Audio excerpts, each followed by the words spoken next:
Meus irmãos, minhas irmãs, a paz do Senhor Jesus, um grande abraço a todos vocês. É um privilégio iniciarmos mais essa aula do seminário Em Busca de uma Igreja Relevante. Já quero começar agradecendo aos vários comentários e interações. Na aula passada, eu disse que os comentários estão formando uma comunidade interdenominacional de irmãos e irmãs de lugares diferentes e de situações diferentes, mas que juntos estão buscando uma vida cristã mais rica, mais sólida, mais frutífera e mais relevante. Quando eu falei que iria dar bolsa de estudos em forma de descontos, nós começamos a receber uma quantidade enorme de pessoas querendo garantir vagas com desconto e principalmente com o acompanhamento da mentoria de que falei, bem como havíamos combinado. Hoje eu consigo adiantar aqui algumas coisas sobre essas bolsas de estudos. Mas agora quero entrar logo no tema dessa aula. Hoje a aula é sobre as marcas de uma igreja fiel e relevante. Mas nesse seminário estamos trabalhando uma sequência lógica. Então, se você ainda não acompanhou as primeiras aulas, sugiro que volte lá e depois venha para a aula de hoje. Na primeira aula, falamos sobre quando a igreja perde a sua relevância. Nós aprendemos que uma igreja perde a sua relevância quando ela abandona a verdade, quando ela se mistura com o mundo e faz concessão ao mundo, quando ela não associa a vida com a doutrina, quando ela não persevera no caminho da santidade. E fomos desafiados, portanto, a tomarmos uma posição para que nós não venhamos a ser tragados pelo sistema do mundo. Hoje trataremos sobre as marcas de uma igreja fiel e relevante. Mas como eu percebo que está todo mundo aflito para saber mais sobre as bolsas de estudos, vou adiantar aqui algumas informações. Mas lá no grupo ainda hoje, eu e o pastor César falaremos com mais detalhes. Então, vou adiantar o que eu consigo por aqui. O curso completo tem 12 módulos e 47 aulas. Estamos planejando oferecer uma bolsa de estudos de mais de 75%. Isso será confirmado hoje lá no grupo. Além da bolsa de estudos em forma de desconto, iremos oferecer uma mentoria ao vivo, com encontros mensais ao vivo durante os 3 próximos meses. Essa mentoria será sem nenhum custo extra e será oferecida aos primeiros inscritos no curso. Bem, o que eu consigo adiantar aqui é que essa bolsa de estudos vai deixar esse curso acessível a todos vocês. E eu fico muito feliz por isso. Durante o dia, eu e o pastor César iremos apresentar tudo com detalhes para vocês no nosso grupo de alunos. Bem, vamos tratar então da nossa aula de hoje. E você já sabe que enviaremos a transcrição de todo esse conteúdo lá no grupo para ajudar você na jornada. E além das transcrições, temos também alguns materiais que enviaremos ainda antes de terminar essa semana, tá certo, gente? Caso você tenha alguma dúvida sobre o curso completo, chame a nossa equipe e lá no grupo. E caso tenha alguma pergunta ou colocação sobre o nosso seminário, então é só escrever aqui no campo de comentários que na aula de amanhã estarei respondendo durante a aula. Vamos agora meditar na aula de hoje. Eu quero partilhar com vocês sobre um assunto tão importante que é as marcas de uma igreja relevante. E quero basear esta meditação, esta mensagem, em Atos dos Apóstolos, capítulo 2, especialmente nos versos 42 a 47. A igreja começa no livro de Atos com 120 membros reunidos no cenáculo, depois que Jesus foi assunto aos céus e deu uma ordem para eles: permanecei na cidade até que do alto sejais revestidos de poder. E Atos 1,14 diz que todos, unânimes, perseveraram em oração durante 10 dias.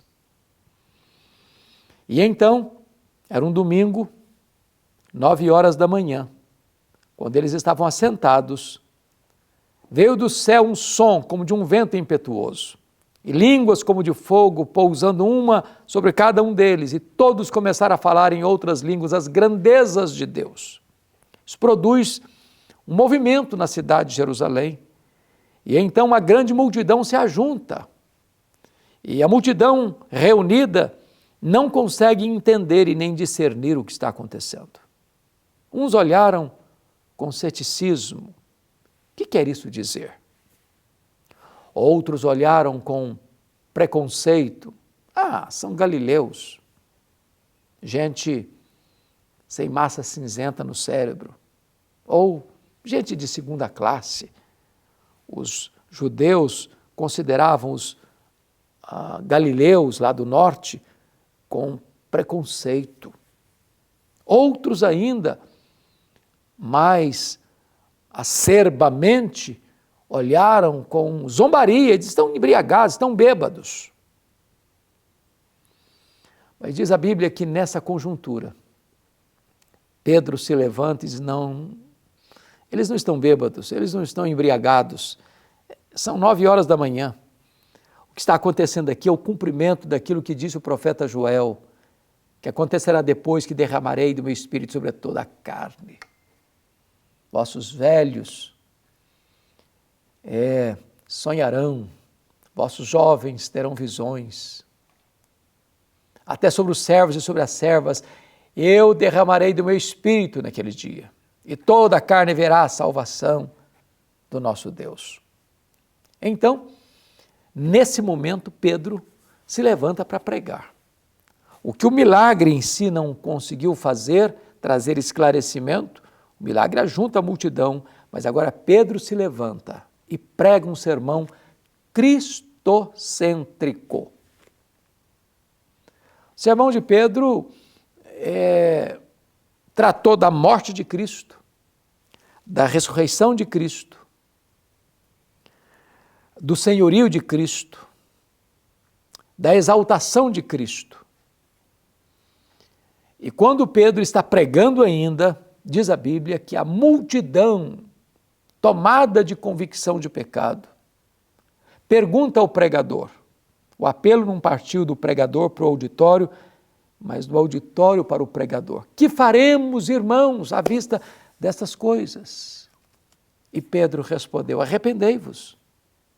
E cada um de vós seja batizado em nome do Senhor Jesus para a remissão dos vossos pecados, e recebereis o dom do Espírito Santo.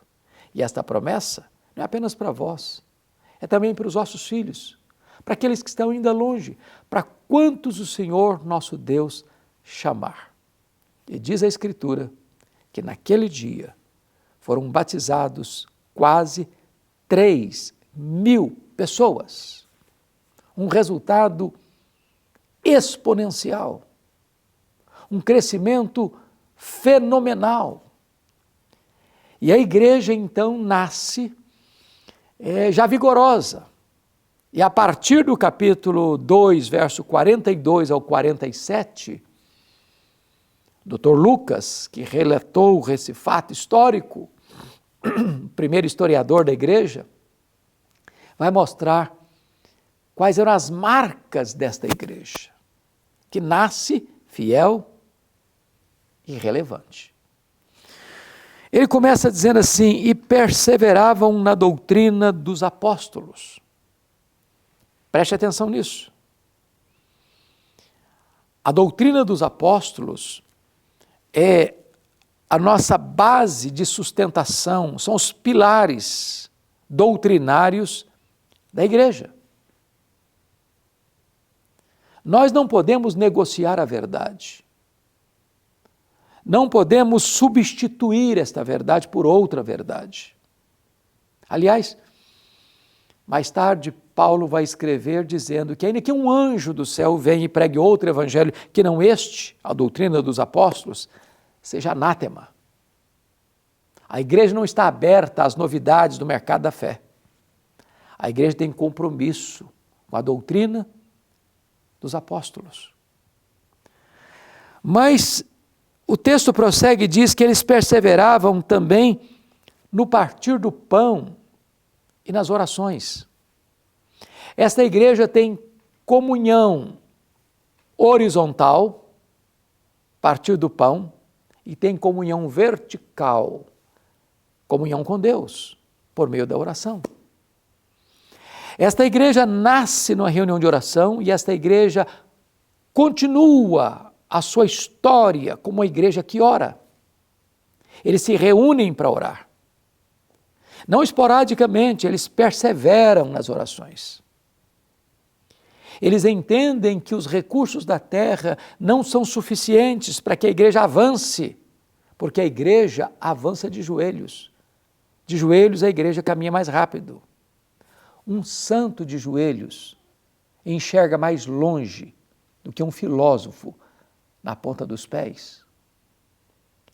A força da igreja não está no poder político, no poder econômico, no poder filosófico.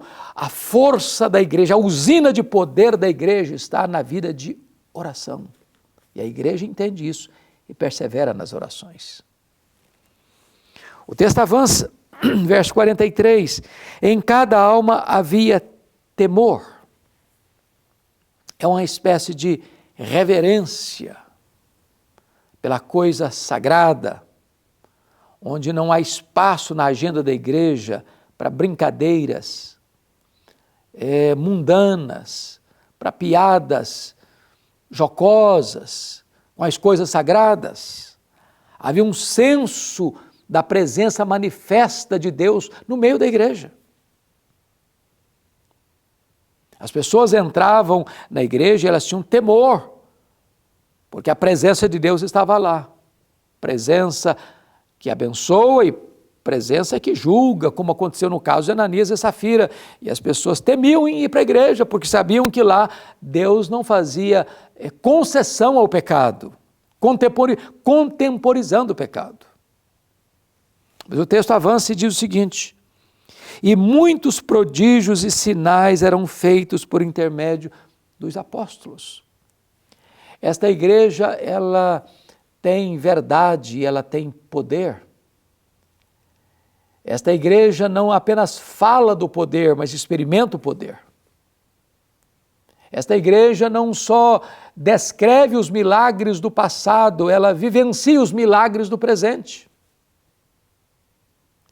Esta igreja tem uma agenda aberta ao sobrenatural, porque ela crê que Deus não foi apenas, Deus é e há de ser sempre o mesmo. Os apóstolos, usados por Deus, instrumentalizados pelo Espírito de Deus, operavam sinais e prodígios. Mas o texto prossegue e avança para o verso 44 e diz: todos os que creram estavam juntos e tinham tudo em comum. Chama a sua atenção para todos os que creram, não alguns, não a maioria. Não era uma igreja segregada de grupos, de grupelhos, de panelas, de guetos. Mas todos aqueles que creram tinham um só coração, uma só alma, uma só mente, um só propósito. Estavam irmanados. E mais, tinham tudo em comum. Em outras palavras, ninguém vivia com luxo exacerbado aqui, ao lado de uma carência extrema acolá. Eles não só tinham um discurso de comunhão, eles tinham uma prática de comunhão. Se você contrasta isto com Neemias capítulo 5, quando estava se reconstruindo os muros de Jerusalém, tinham pobres e ricos lado a lado trabalhando. E aqui os ricos, que emprestavam para os pobres com usura, para ter lucros maiores. E quando esses pobres aqui não conseguiam ressarcir, conforme as promessas aos avarentos, esses ricos aqui diziam, não, então você passa a sua casa, passa a sua vinha, passa a sua propriedade, quando não tinha mais bens para passar, agora vende a sua mulher, vende o seu filho, vão ser meus escravos, lado a lado, trabalhando, explorando, oprimindo, olhando o irmão como um campo a ser explorado e não como alguém a ser servido. Na igreja de Jerusalém, isso não aconteceu. Tudo tinham em comum. A ponto de Barnabé, tendo uma propriedade, sabendo que alguns irmãos estavam passando por dificuldades, distribuiu esses valores para suprir a necessidade daqueles irmãos. Mas vamos adiante, versículo 46. Diariamente perseveravam unânimes no templo. Agora preste atenção, diariamente, ou seja, todo dia. Mas mais, perseveravam unânimes. Veja você que não é apenas um ajuntamento, porque às vezes nós temos grandes ajuntamentos, mas não temos comunhão. Temos grandes ajuntamentos, mas não temos unidade de pensamento. Temos grandes ajuntamentos, mas não temos unidade de propósito. Todos, unanimemente, se reuniam no templo. Ou seja, para o culto, para a adoração, para o louvor, para buscar a Deus. E mais, partiam pão de casa em casa. Tomavam suas refeições com alegria e singeleza de coração. Aqui a ideia não é apenas partir o pão do ponto de vista material, de comer juntos, de celebrar juntos a vida, mas celebravam também a ceia do Senhor. E eles faziam isto, diz a Bíblia, com um sentimento de alegria e pureza e singeleza de coração, a simplicidade da vida, a comunhão maiúscula, o relacionamento estreito, a convivência saudável, a harmonia. Veja você que nós estamos hoje vivendo quase o oposto disso. Pessoas que se dizem cristãs vivendo uma vida narcisista, hedonista, consumista, materialista, egoísta, onde as pessoas não se relacionam mais, não se conhecem mais, não convivem mais, não se entrosam mais, cada um por si, diz o ditado, Deus para todos. Para não dizer que tantas vezes a filosofia lá da parábola, conhecida como a parábola do samaritano, prevalece. Tem gente que ainda hoje vive a filosofia dos salteadores. O que é meu, mas o que é seu precisa ser meu também. Ou a filosofia indiferente do sacerdote e do levita. O que é meu, o que é seu, cada um por si, Deus para todos. Deveríamos entender a filosofia do samaritano. O que é seu, mas o que é meu pode ser seu também. Esse era o sentimento da igreja primitiva. Sentimento de uma igreja que compreendeu os valores do reino, do amor, não apenas de palavras, mas de fato e de verdade. Uma igreja solidária, uma igreja de mão estendida, de bolsa aberta, de casa aberta, de coração aberto, de alma franqueada. Precisamos voltar ao cristianismo puro e simples. Porque é desta maneira que a igreja vai impactar o mundo. O mundo vai olhar e dizer como eles vivem diferentes, como eles são diferentes, como eles agem diferentes, como eles pensam diferente, como eles praticam as coisas de forma diferente. Isso é que vai atrair. Dr. Mark Lloyd Jones disse que uma igreja não atrai o mundo imitando o mundo. Ela só atrai o mundo quando ela é exatamente diferente do mundo. É a contracultura. É ser luz nas trevas. É ser sal da terra, luz do mundo, perfume de Cristo. Mas o texto prossegue. No verso 47 diz assim: louvando a Deus. Louvando a Deus. Veja você que este é o fim principal do homem, como diziam lá os teólogos puritanos da Inglaterra. Qual é o fim principal do homem? O fim principal do homem é glorificar a Deus e gozá-lo para sempre. Esse é o propósito maior da nossa vida. Ganhar dinheiro, ter fama, ter sucesso profissional, tudo isso vem a reboque. A finalidade principal do homem é glorificar a Deus, é louvar a Deus, é exaltar a Deus, é conhecer a Deus, é torná-lo conhecido, é proclamar a sua majestade, a sua grandeza, a sua glória, o seu domínio, o seu poder. A W. Tozer diz que o problema da igreja, falou isso no século XX, é que ela passa a maior parte do tempo olhando para o seu próprio umbigo e tomando o seu próprio pulso. Mas a Bíblia diz que o povo que conhece a Deus é um povo forte e ativo. É a igreja que louva. Não apenas quando as coisas estão indo bem, louva apesar das coisas estarem indo mal. Apesar da perseguição, apesar da pobreza, apesar do ódio do mundo e da fúria de Satanás, a igreja louva, louva. Os apóstolos, os líderes estão sendo presos, açoitados, ameaçados, a igreja está sendo acuada e ela louva. A igreja é perseguida e ela tem que sair e fugir e abandonar suas casas, suas terras, suas propriedades, e ela louva. Esse louvor não é interrompido, porque esta igreja compreendeu o seu chamado e a sua vocação. Ela é fiel e ela é relevante. Mas note mais, no verso 47 ainda diz assim: e contando com a simpatia de todo o povo. Olha que coisa interessante.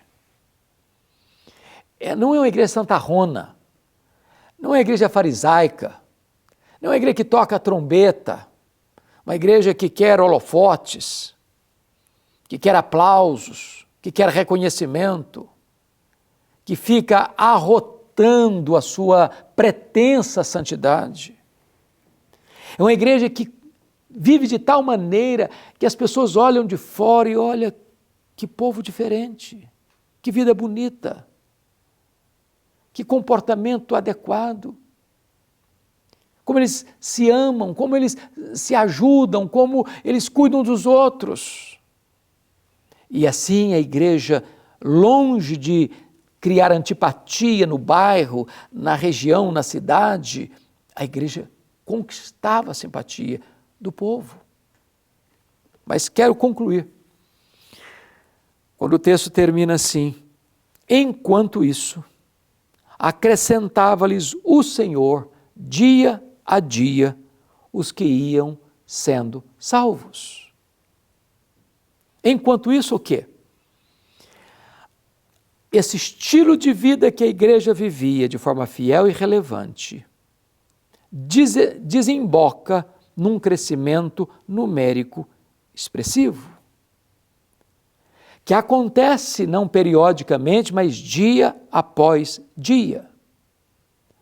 Resultado esse que não emana dos recursos humanos, das estratégias da terra, de técnicas de comunicação, ou de um linguajar mais palatável, mais ao gosto da freguesia, como um coaching, por exemplo. Mas não. A forma da igreja viver, dela perseverar na doutrina, no partir do pão, nas orações, no cuidado, no temor a Deus, nos prodígios realizados por Deus por meio dos apóstolos, no louvor e adoração a Deus. na simpatia que a igreja gozava na comunidade.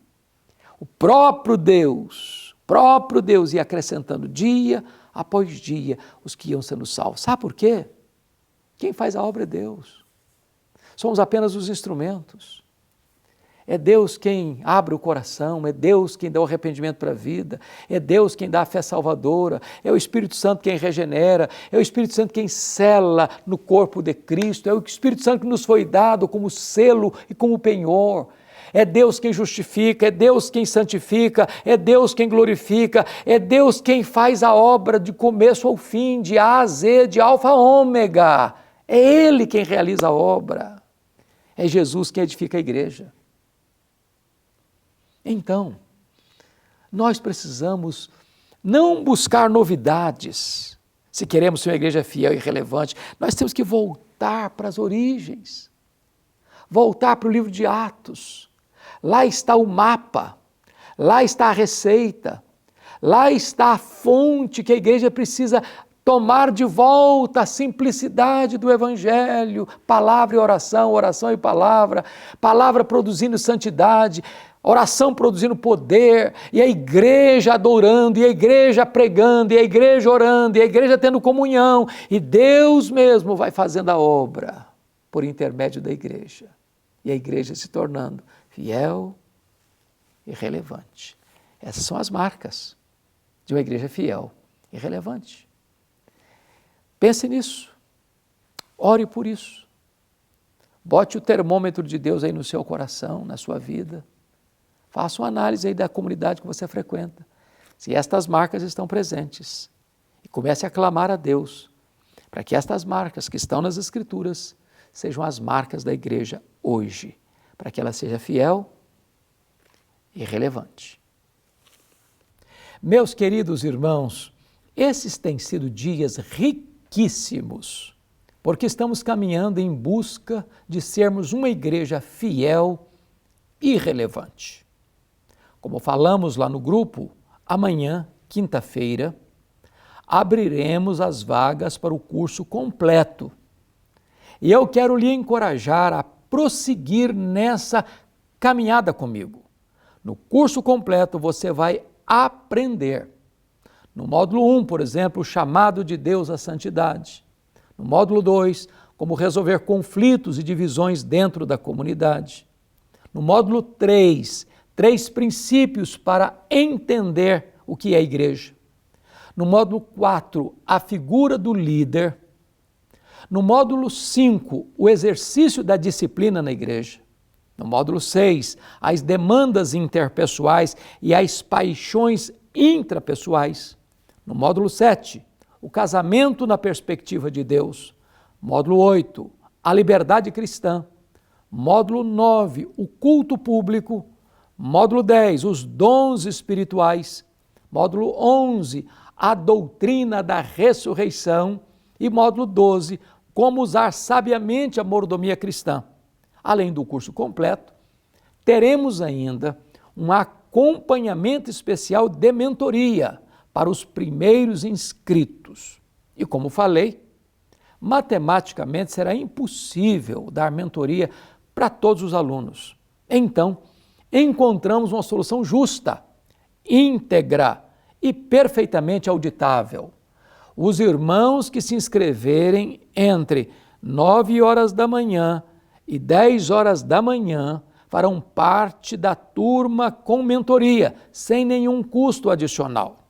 Desta forma, você fazendo sua inscrição logo no início da manhã, já garante sua entrada no programa de 3 meses de mentoria ao vivo comigo, começando já no mês que vem. O restante das informações e os detalhes nós daremos dentro do grupo para todos. Combinado, gente? Há um recado importante. Como amanhã teremos a abertura de vagas para o curso completo, nossa aula vai começar mais cedo. Ficará disponível às 8 horas da manhã, ao invés das 9 horas da manhã, como de costume, tá certo? Quero me despedir por hoje. E se você quiser perguntar qualquer coisa sobre as bolsas de estudos, a mentoria e a oportunidade que você está recebendo, Então, chame direto no grupo, que nossa equipe está pronta para responder suas dúvidas, tá certo? Falando em responder, nossa aula de amanhã será de perguntas e respostas. Então, capricha aí nas perguntas e já deixe marcado na agenda que amanhã nossa aula começa mais cedo. Deus abençoe a todos vocês e até a nossa aula de amanhã, querendo Deus.